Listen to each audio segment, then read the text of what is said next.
We are produced by Kyler High, and no, that is not his theme song, and brought to you in part by the Brown Funeral Homes and Cremations, Robert Fields and Sons, also the Berkeley County Health Department's quick response team. In studio with our co-host today, he is a New York Times best-selling author, retired firefighter safety engineer, Mr. John Gilstrap. Good morning. He is the tallest coast we've ever had, a Medicare expert, Mr. Jonathan Bodwell. Good morning, Rob. Hey, and a Bears fan. We got our revenge for last year with that last-second field goal. Yeah, the Hail Mary last year burnt you, and then you get a Jaden Daniels fumble last night, and a couple minutes later, you win. We tried everything we could to lose, and we just couldn't lose last night. Was this the same game where you were talking to Phil about poor Commanders? Yes. Okay. Phil showed no sympathy whatsoever. He pretended Commanders to. fans. I have no sympathy. I was in the stands when they got that Hail Mary last year. Oh, you were there? I was there. I was in the stands directly above it in the club seats. Oh, no. Oh, my son. I said, hey, I said, it's over. And my son smacks me in the arm. He's like, it's not over. Stop. And then it wasn't over. And he looked at me. He's like, you jinxed us. Oh, it was your fault they lost. He refers to it as the worst moment of his adult life. Well, he's led a protected life. Well, he's young still. I told him, I said, Harrison, there are going to be plenty of worse days than that. That is funny, though, because when you're a certain age in your life, when your team loses, it is the worst moment of your life. And especially when you're right there and they lose in the last second. When Sid Bream slid across home plate in 1992 to beat the Pirates in Game 7 of the NLCS, and I knew that team was breaking up after that year because of free agency, I went to bed and I said to my wife, it's the end of the Pirates baseball franchise. They're gonna go out of business. They're gonna move. They've had a lot of great years since then where you can get, really cheap tickets and they start the game when you want to show up. Great stadium, great view. That's about it. Beautiful stadium, beautiful view. And what sell the team, Bob Nutting. That's all I have to say. Skeens had an ERA, the lowest ERA in the league, and was a 500 pitcher because they just didn't score any runs for him. We don't have any hitters. Bad. Our guest in this segment is the Attorney General of the state of West Virginia, J.B. McCuskey. Good morning, J.B. How are you? Well, I was having a good morning until you rehashed the worst night of my childhood. Sid Bream was out. Yeah. And Barry Bonds has a candy arm. Yeah. And you're not wrong. Yeah. That was just absolutely horrible, and the feeling of impending doom was just palatable even for my what would have been 10-year-old self. You were 10 at the time?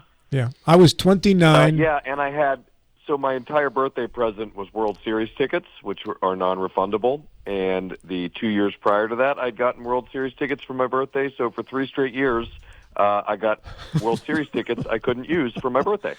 Yes, because we kept losing in the NLCS. Oh. In Game 7 in all 3 years. Yeah, we just couldn't find a way to get over the hump.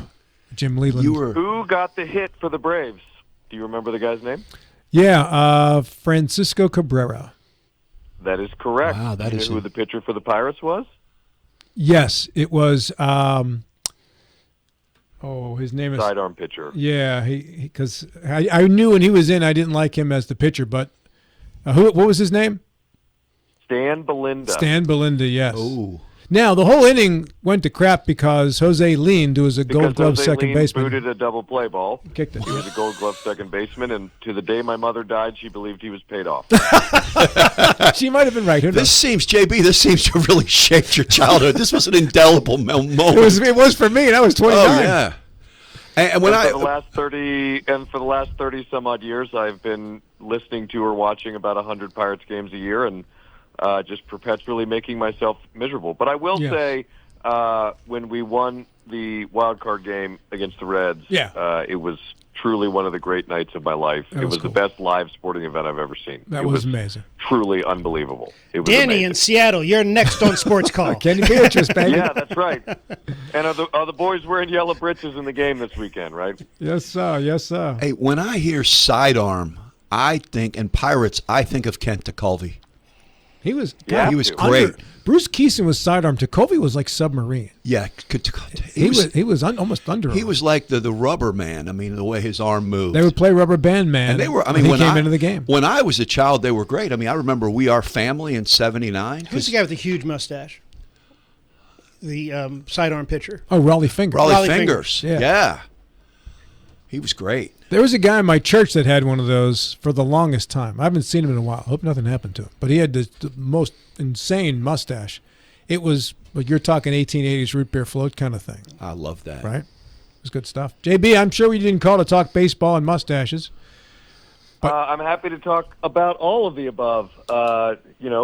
It's part of the job. Yeah, we can talk baseball and mustaches more if you want, but we probably should move on. And the Pirates do have one of the most beautiful stadiums I've ever been in my life. Sell the team, Bob. Sell the team, Bob. Sell the team, Bob. You can need a bumper sticker that says that. Well, if we're going to, I contribute something to sports ball talk here. If the worst night of sports television was Theismann's leg break. Oof, that they showed over and over. I was heavily into my EMT days then, riding fire trucks, and I couldn't sleep. It made me feel ill watching that bad. Over.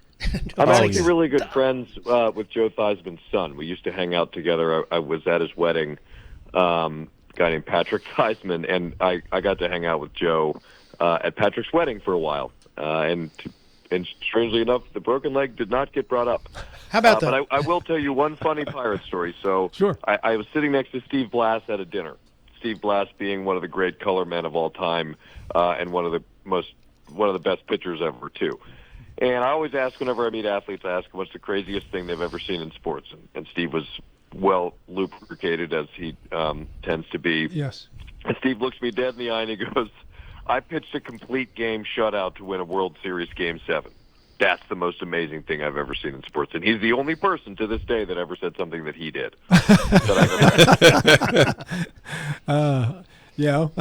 That's cool. That makes sense. Yeah, it was fun. Yeah, I have a few blast stories myself. I won't share them, though. Mr. McCuskey, let's talk your job here, because I'm seeing... Yeah, that's probably more important. Let's do that. I do see that you are part of a comment letter leading the way, endorsing rollbacks of EPA climate rules. Maybe you can go into some detail on that, sir. Yeah, so I think the most important thing that people need to understand about what's happening right now in the energy regulatory space is that we have a very, very short time to fundamentally move the needle back to a space of rational energy policy.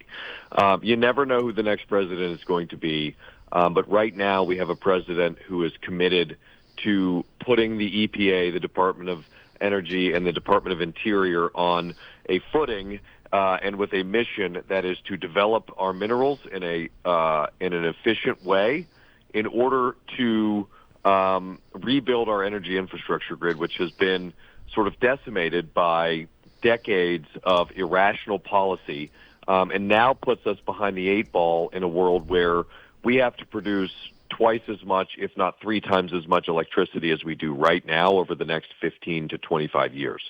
And that is a Herculean task that is being thwarted by regulations that were potentially well-meaning, but all of which have made it nearly impossible to build the kind of infrastructure you need to generate that kind of electricity. And whether or not you believe in climate change or not, the fact remains that we cannot generate this kind of electricity with solar panels and windmills. It's impossible. And so oil, gas, and coal are going to lead the way here. And so we have to get these regulations moved backwards in a way that enables us to build the pipelines and power plants that we're going to need. And so this comment letter is a fact-based commentary on how we need to work to get these incredibly important tasks completed. Jonathan? JB, I got to tell you, about a year and a half ago, the governor of California announced that all cars had to be electric, I think, by 2030, and they were going carbon neutral and all this stuff. And then a week and a half later, in the middle of the summer, he said, okay, it's too hot out. Nobody charged their cars during the day because we need it for air conditioning. The power grid can't handle it. I mean, we have to do something about stupidity. You can't, you don't, I mean, things progress naturally. You don't move to something new until the better mousetrap has been built.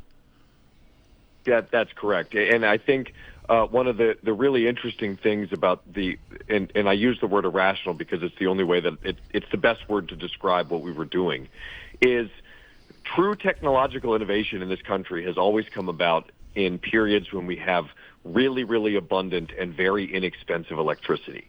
So if what you really want is to find a new way to make electricity, the best way to do it is to burn all the coal and gas that we have as quickly as you can to create an environment where that kind of technological advancement happens.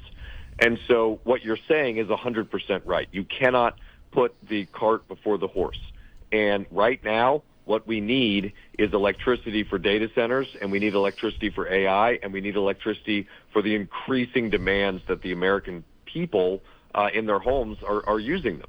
And so that creates this perfect environment for a place like West Virginia to truly lead the way and once again step up and do the thing that we do, which is produce coal and steel and gas and electricity so that the American people can have cheaper energy costs and that our American ingenuity can once again lead the world. JB, this is John. What is a comment letter? What's the impact of it? Yeah, a comment. Well, the impact of it varies based on who's writing it. West Virginia has a reputation within the energy world in terms of the legal environment that is second to none. So our comment letters are read and our comment letters are heeded, which is a very awesome and great place for us to be, and is a testament to the team of people that I have and all the great work that Governor Morrissey did before me.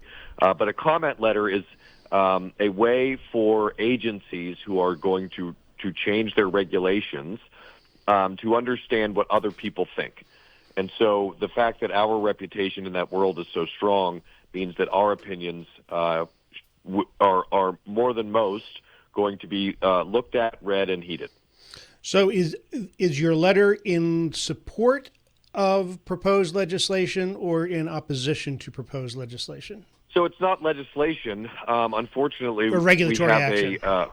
Yes, and that's another really important point that I'll get to in a second. But it is in support of their proposed regulatory changes and also in support of how to get there, right? So it's not just saying, hey, this is a great idea. It's saying, hey, this is a great idea, and here are the legal reasons why what you're doing are constitutional and appropriate, and here are the functional reasons why this will spur the kind of changes that you are asking, that you're seeking to change. It is an interesting sort of misstatement there that you made about legislation. All of this would be relatively unnecessary if we had a Congress in the United States that was either willing or able to act. And, what you see is that the attorney generals of this country have assumed an incredibly important role in this realm because large-scale changes to our federal code and to our regulations do not happen in Congress anymore, where they definitely should be. They happen at the regulatory environment, and then more and more and more happening in the courts. And so what you see coming out of our office in places like the Superfund, where we are suing New York based on their wildly irrational and unconstitutional energy policies, but also in places like California over the EV mandates for trucks, et cetera. The attorney generals are where large-scale misapplied regulatory functionality is being challenged and defeated and won. JB, go ahead, John. Finish. I was just say, in light of the Supreme Court decision back in the spring, I think it involved General Electric. The one that You're talking about the Loper-Bright decision? Yes. So if you succeed and this change in the regulation goes through, when the music stops, and as I understand what the Supreme Court said is that we can't regulate without it's up to the Congress to regulate. It's not up to the agencies to regulate. So when the music stops, is it on your side or is it on the Biden side? Yeah. So here, I think I understand your question. So what we said in Loper-Bright and what we said in West Virginia versus the EPA is that these regulatory agencies cannot go beyond what it is that they're allowed to do. It's something called the major questions doctrine, right? So, if Congress passes the Clean Air Act and they say that, the EPA is allowed to regulate certain gases, right? Well, they can't just add gases to the list because they believe it fits within the regulatory framework that was set up by Congress. They have to actually follow what Congress said. So at the end of the day, what should be happening is that Congress should be either changing the regulations that they passed or removing them in their totality. What we're doing now is interpreting what Congress has done and trying to make sure that agencies aren't going beyond their congressional authority. That is when the West Virginia Attorney General's office sues the EPA, or when the West Virginia Attorney General's office writes a recommendation letter or a comment letter to one of our regulatory agencies, we are doing that in a way that says we do not believe that this agency has the power or the authority to act in the ways that they are based on the language of the regulation that they are working underneath. But JB, did I understand your question correct? Yeah, I think so. But it actually tees up another question. Are we, you, the West Virginians, are we suing the federal government to bring the regulations back to the literal language of the Clean Air Act, which is actually a pretty clean, a pretty clean act. It's just very specific, and there has been a lot of other things hung on it, like a Christmas tree. So are we suing to just say, okay, interpret it literally as it is?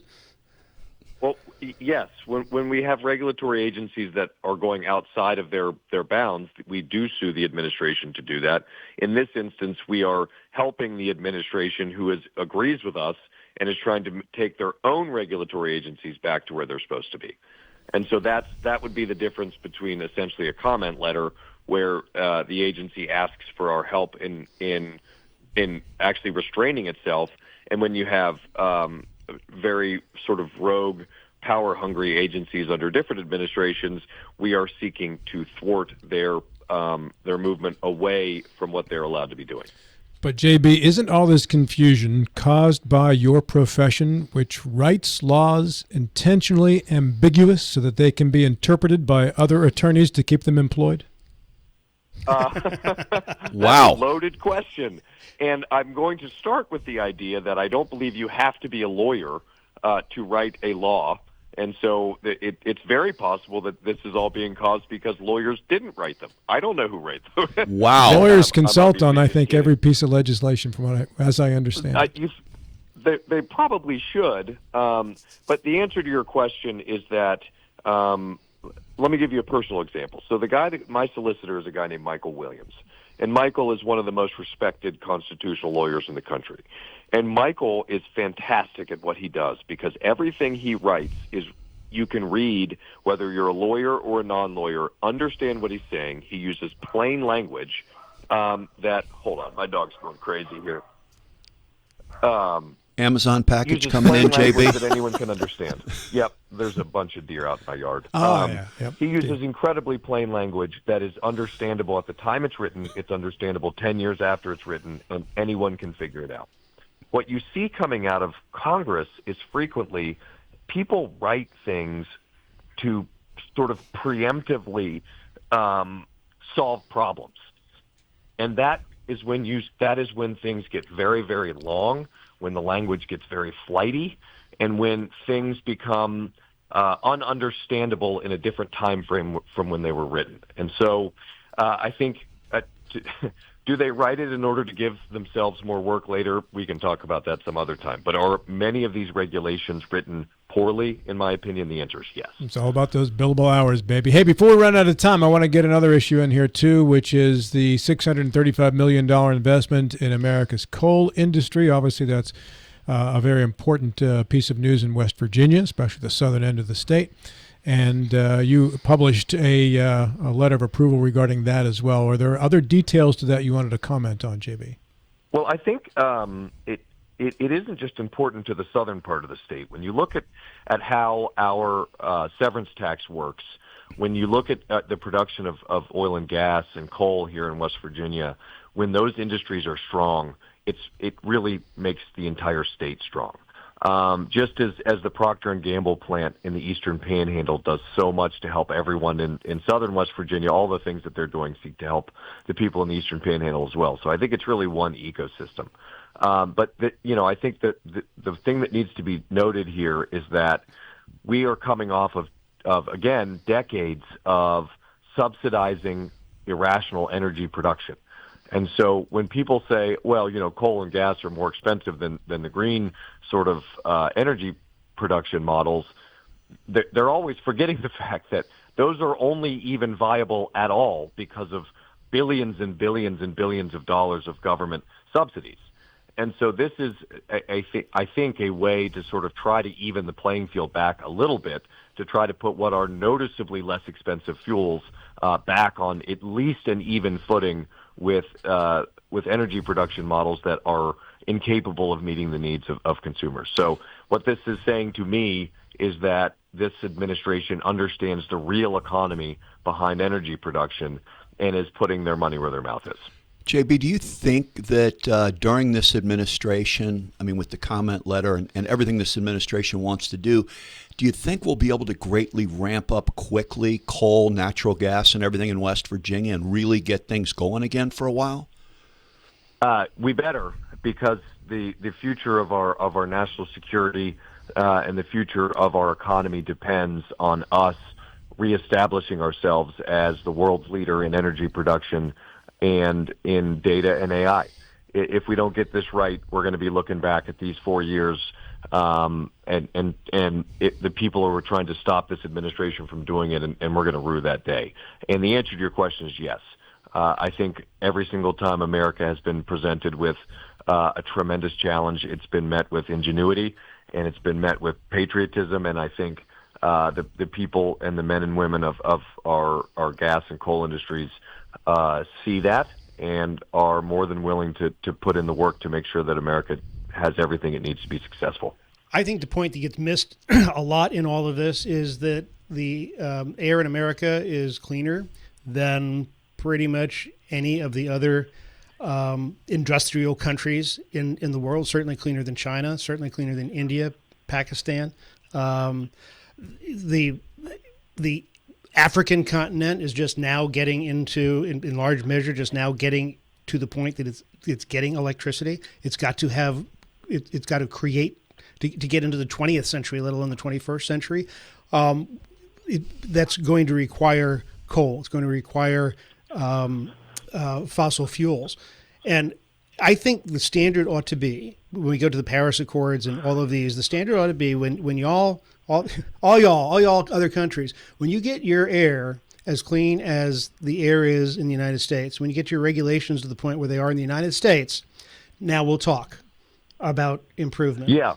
But until you're there, that's a really good point. Y'all be quiet and you do your thing. And I think what's interesting is that the way that we have been regulating carbon fuels has forced an enormous amount of our carbon fuels to be shipped overseas. Yes.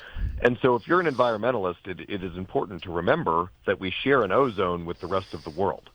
And would you rather burn coal in America where it's burned unbelievably cleanly, yes, to make electricity for Americans in an incredibly inexpensive and stable way, or would you rather us use irrational energy policy, not make enough electricity, make electricity incredibly expensive for all of our citizens, and then have it burned in a coal-fired power plant in China that doesn't have any environmental regulations at all?